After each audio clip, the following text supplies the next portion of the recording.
In May of 2006, an outbreak of zombieism occurred in the town of Philport, Ohio. The devastation was unimaginable, and the incident was immediately hushed up to prevent general panic in the United States. Another attack occurred shortly afterwards in Fremont, Utah. Again, a curtain of silence descended upon the area.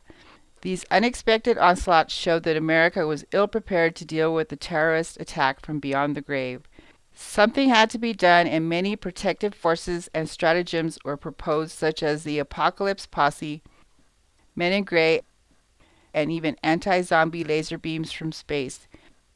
Eventually, though, the only feasible defensive strategy was determined to be the creation of a zombie National Guard under the auspices of Homeland Security.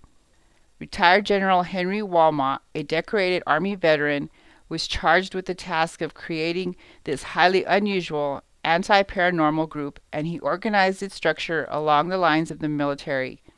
He also created an information gathering network to collect news of zombie hostility when and wherever it occurred.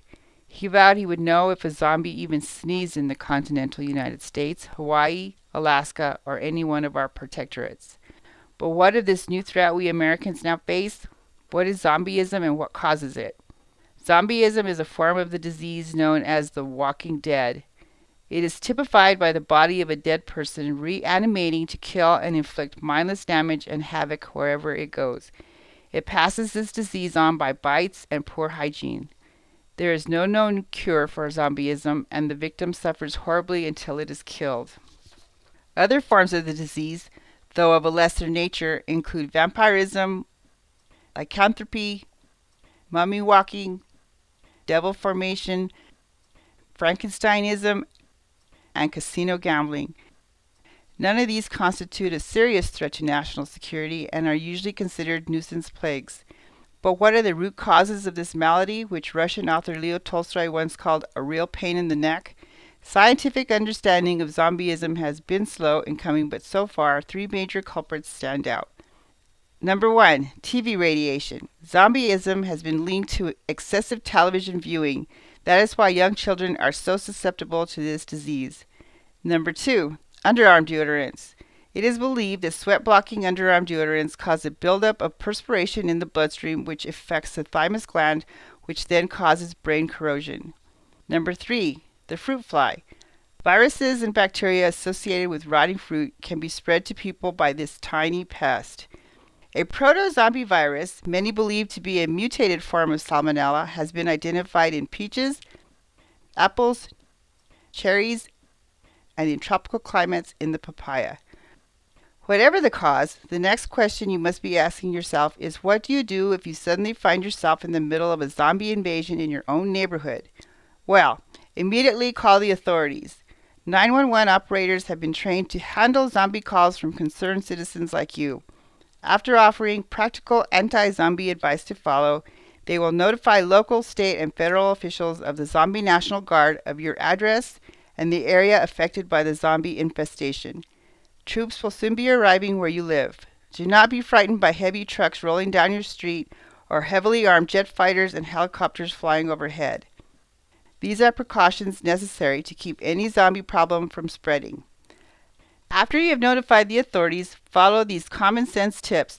Lock your doors and windows and stay indoors. Statistics tell us that in the majority of cases, zombies easily attack and overwhelm those out in the open. While inside, keep a low profile. Extinguish all lights. Do not pick up your mail or bring in the morning newspaper. And don't put out the trash.